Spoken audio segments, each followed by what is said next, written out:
Salam Susma Ang Dharma. LAD hidup jaya merdeka rahayu. Harus semangat para sinar.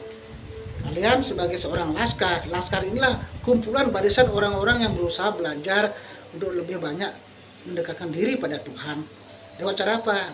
Ya, mendengarkan tuntunan dari guru atunya maupun mendengarkan tuntunan dari siapapun, tidak ada masalah. Yang penting baik dan benar, membawa peningkatan ya spiritual kita.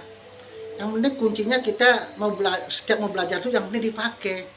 Rugi kita banyak mendengarkan nasihat tutur orang tapi kita nggak make. Rugi sia-sia, tumpah sia-sia ilmunya.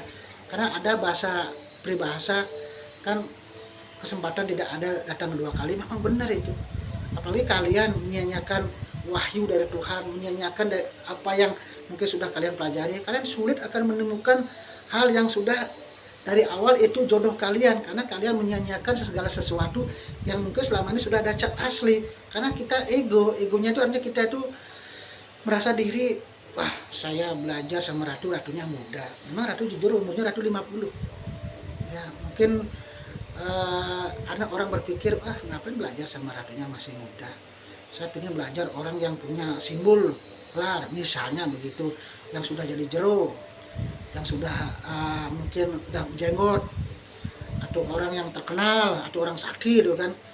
Ya, ketahuilah para sinar, kalau urusan Tuhan untuk memberikan suatu kemampuan atau sinar suci kepada kita, tidak akan pernah memandang umur, usia.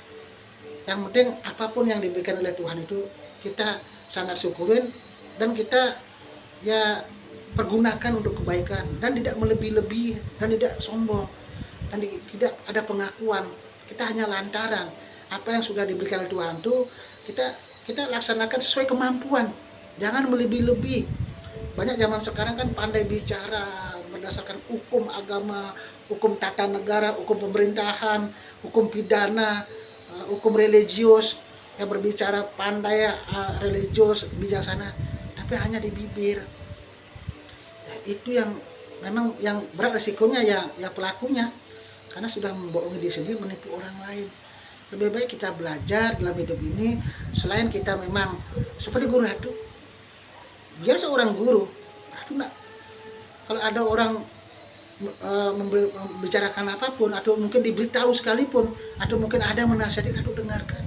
Kalau cocok ratu pakai, asal caranya kan ya tentunya kan cara yang enak lah.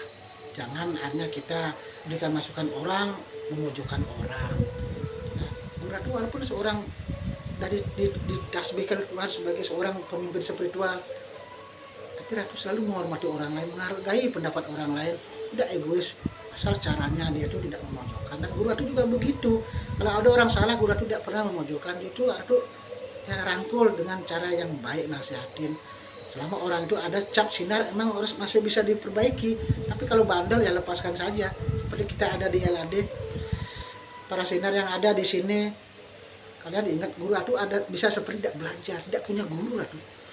Ratu dari kecil sudah ditakdirkan bisa menerawang, bisa mengobati orang lain. Satu kampung dulu sampai ke Tabanan, Ratu SD sudah dibawa kemana-mana mengobati orang secara pijit. Tapi pijitan ratu itu berenergi panas. Ratu tidak pernah berpikir bisa mijet, tiba-tiba aja menolong satu kampung, di mana merantau di Batam, di Jakarta, menolong orang kesurupan, di Denpasar, di mana bisa sendiri mengobati orang, bisa lihat hal-hal yang luhur, suci, yang gaib. Tidak pernah belajar, tidak pernah punya guru, tidak pernah baca lontar. Dulu guru ratu jujur, secara lahir ngomong sih bisa pelih, kurang percaya diri. Dulu kerja pernah di Jakarta, terus pindah ke Bekasi, di Matahari, di Cikarang. Guru ratu berapa kali disuruh jadi koordinator, tapi guru ratu menghindar karena tidak pede, tidak percaya diri untuk ngomong di hadapan umum. Tapi semenjak 2007 tiba-tiba ratu otomatis percaya diri ngomong. Karena kalau orang sudah mau taksu itu bukan karena penampilan, tapi karena sinar suci beliau. Yang penting kita pakai untuk kebaikan, tidak semua, tidak kita terlalu mengakui. Karena guru ratu menciptakan LAD ini dari dulu sampai sekarang tidak ada berubah, tidak mengambil sana sini atau menyempurnakan, tidak ada. Apa yang cap asli dikasih oleh Tuhan itu yang guru ratu laksanakan. Tidak lagi misalnya mengambil sana sini dalam artian untuk menyempurnakan apa simbolnya, apa tulisan, tidak pernah. Nyelo Godog dari dulu begini, LAD bajunya begini, simbolnya matahari, begini pengertiannya sudah ada di buku ya untuk pendaftaran LAD ke Kasbang Polimas, semua sudah Ratu tercatat, tidak ada berubah dari dulu. Saya ada berubah Laskar Amdharma ya Laskar Amdharma, ya Spiritual Suksma Amdharma, simbolnya matahari. Dan Bu Ratu kembali ingatkan secara ke dalam kepada semua organisasi yang ada di perkebunan ini. Kita kan punya sekretariat. Kalau organisasi sekretariat, kalau kita di sini kan pesanggrahan. Namanya pesanggrahan tempat melingginya raja, itu namanya pesanggrahan. Sebagai tempat kalian untuk mendengarkan wejangan dari Bu Ratu, untuk kegiatan LAD, untuk kita kumpul gosok-gosok. Kita di sini kan nyewa. Kita belum punya tempat khusus sendiri, misalnya kantor atau mungkin rumah kita pakai untuk tempat pesanggrahan sekaligus kantor misalnya. Kita nyewa.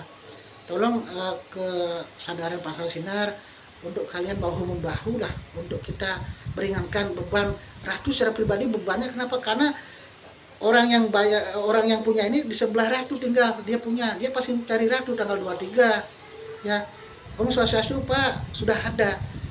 Ratu pernah secara lahir agak tersinggung secara lahir, lambat bayar. Pak, mesin dang maya Pak, singkengken Pak. Jadi Pak suwud nyewa tong siang nih nak liu nak ngantri Pak. Ratu pernah digituin. Jadi Ratu merasa agak perasaan juga. Jadi intinya Ratu minta kesadaran para sinar untuk bagaimana beban Ratu selahir biar berkurang. Ada rezeki ya berapa silahkan aturang. Bukan untuk Ratu untuk bayar sekretariat ini. Karena yang datang itu nanti datang dia nak agak memang orang sugih sih nak ego. Masih perlu nak yuk cari musir. Ini 2 orang udah diusir. Karena ya lambat maya aja usir hari itu. Ratu pernah ngeliat langsung Pak Dewo namanya uli Pak Gusti uli Karangasem. Gusti 2 hari si maya sur ini saya sengken usir. Nah, mudah-mudahan kita tidak seperti itu. Pengertiannya, tanggung jawabnya agar para sinar bisa ikut membayar biar Guru Ratu tidak beban. Kalau para sinar Ratu kasih beban suruh bayar, nanti kalau diminta gimana? Ya kalau ada uang pribadi nggak apa-apa. Kalau kita terbatas gimana? Oke, para sinar tolong pengertiannya, kesadarannya.